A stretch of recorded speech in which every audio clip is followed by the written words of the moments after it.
Le disciple excuse tout. Il n'est pas atteint par le péché comme le Père. Le péché ne lui a pas coûté la même croix qu'à Jésus. Comment pourrait-il faire preuve d'une sévérité que récusent le Père et Jésus jusqu'à sa croix?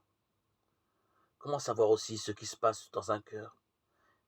Il n'est pas rare que les actes trahissent le désir profond, que des erreurs et des péchés aient des causes, en tout ou partie, étrangères à la volonté de celui qui les commet.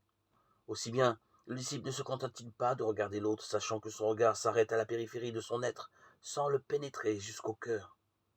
Il fixe son regard sur Dieu qui, lui, voit le fond du cœur. Il découvre que, même dans le pire des cas, Dieu a estimé ce cœur à une valeur telle qu'il a jugé bon de lui envoyer son Fils pour lui proposer la miséricorde.